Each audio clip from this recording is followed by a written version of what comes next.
Okay, पाठ एक पद का चौथा काव्यांश है।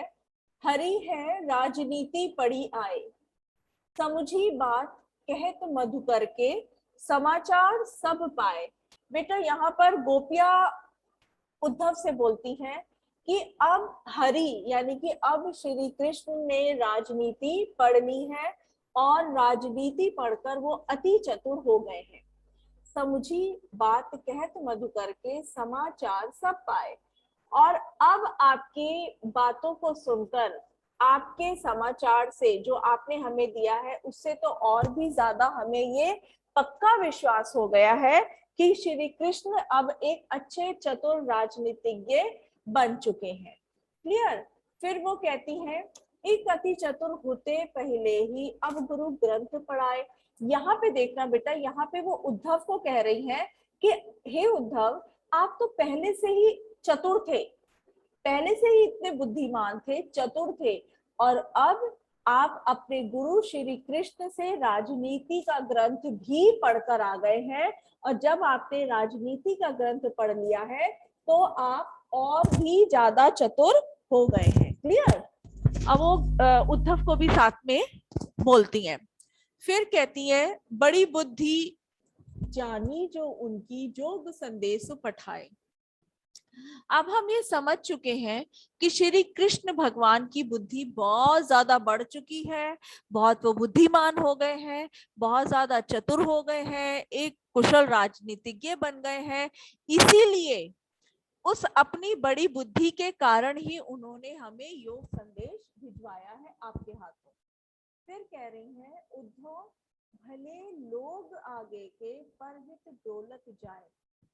अब यहाँ पर गोपियां बेटा उद्धव और पहले के लोगों के बीच में समानता बता रही है कि क्या वो ये कहती हैं कि उद्धव, जो पहले के लोग हुआ करते थे, जो पुराने लोग हुआ करते थे, वो इतने भले होते थे कि दूसरों की भलाई के लिए हमेशा भागे चले जाते थे, हमेशा अपना जीवन दूसरों की भलाई के लिए व्यतीत करते थे। वो इसमें व्यंग कस रही है उद्धव को। क्यों? क्योंकि उद्धव ने गोपियों की भलाई के बारे में नहीं सोचा। ठीक है, उद्धव ने गोपियों की भलाई के बारे में नहीं सोचा। अगर सोचा होता तो वो कृष्ण से आग्रह करते कि आप योग संदेश के बदले प्रेम संदेश भेजें, क्योंकि गोपियों ने भी आपको प्रेम संदेश भेजा था, तो आप वही भेजें। मगर उन्होंने वही किया जो श्री कृष्ण भगवान ने कहा। उन्होंने योग संदेश भेजा और वो योग संदेश लेकर गोपियों को सिखाने आ गए। फिर कहती हैं, ये लाइन बहुत इंपॉर्टेंट है, उद्धव भले लोग आगे के, परहित दौलत जाए। समझ आ गई? बहुत इंपॉर्टेंट लाइन है, क्वेश्चन जरूर आता है। अब अपने मन फेर पाहिए, चलत जू हेतु चुराए। वो कहती है कि अब हम भी इन सारी बातों को सुनकर, समझकर, हम भी इतना चाहते हैं कि जो कृष्ण जाते हुए अपना मन हमसे वापस, हमारा मन अपने साथ ले गए थे, अब वो मन हमें अपना वापस चाहिए। मन वापस चाहिए का अर्थ ये है कि श्री कृष्ण जाते हुए गोपियों का मन चुरा ले गए थे का अर्थ ये नहीं है कि वो सबका दिल बटोर के ले गए थे। यहाँ पे गोपियां कृष्ण के जाते ही उनकी स्मृतियों में डूब गई थी और ऐसा उनको प्रतीत होता था कि वो हर पल श्री कृष्ण के साथ ही हैं, उनका मन हमेशा कृष्ण में रमा रहता था।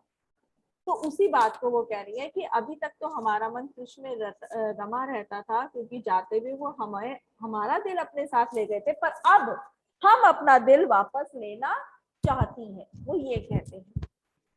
फिर कहती हैं, ते क्यों अनीति करे आपुन, जे और अनीति छुड़ाए। अब कृष्ण भगवान को कहती हैं कि जो व्यक्ति दूसरों को अनीति करने से रोकता था, कोई व्यक्ति अनीति कर रहा होता था तो उसको कृष्ण भगवान रोका करते थे, मगर अब वही व्यक्ति खुद अनीति के रास्ते पर चल पड़ा है, क्योंकि वो राजनीतिज्ञ बन गया है, तो अनीति के रास्ते पर चल पड़ा। राज धर्म ते यह सूर, जो प्रजा न जाहि सताए।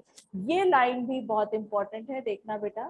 ये लाइन बहुत इंपॉर्टेंट है, इसका भी प्रश्न आता है कि राजधर्म, यहाँ पे गोपियां उद्धव से ये कह रही हैं कि राजा का, एक कुशल राजा का राजधर्म यही होता है कि वो अपनी प्रजा की रक्षा करे और उसके हित के बारे में सोचे। Is it clear? Clear to everybody? Very good. तो यहाँ पे आपसे पूछा जाएगा कि गोपियों ने राजधर्म क्या बताया है, राजधर्म ये बताया। क्लियर? अब इसके बारे में राजधर्म प्रजा के हित के बारे में सोचना। हाँ, अपनी प्रजा की भलाई सोचे, उनके हित के बारे में कार्य करे। ठीक है, फर्स्ट क्वेश्चन इस पैराग्राफ से लिख लो बेटा। श्री कृष्ण ने, मुस्कान लिखो, श्री कृष्ण ने राजनीति पढ़ ली है, श्री कृष्ण ने राजनीति पढ़ ली है, ऐसा गोपियों ने कैसे जान लिया? ऐसा गोपियों ने कैसे जान लिया?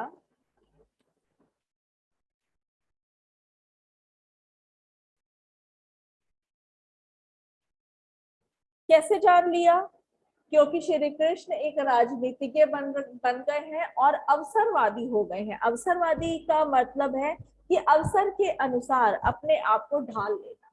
ठीक है, अवसरवादी हो गए हैं और श्री कृष्ण ने एक चतुर राजनीतिज्ञ के रूप में प्रेम संदेश के बदले प्रेम संदेश ना भेजकर योग संदेश भेजा।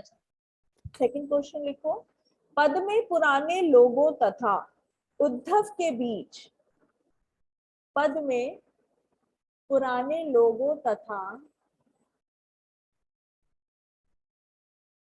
उद्धव के बीच क्या विषमता बताई गई है?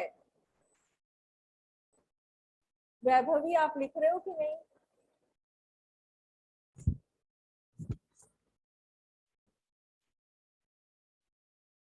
क्या विषमता बताई गई है?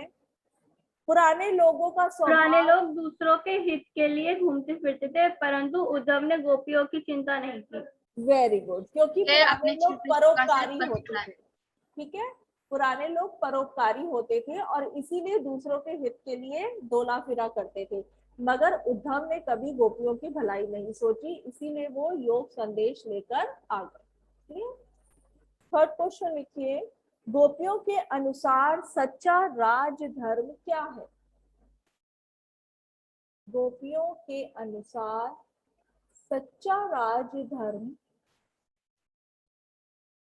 क्या है? कि राजा हर स्थिति में अपनी प्रजा के हित के बारे में सोचे और प्रजा के कष्टों का निवारण करे। ठीक है, उनके दुख दर्द को समझे और उसको हटाए।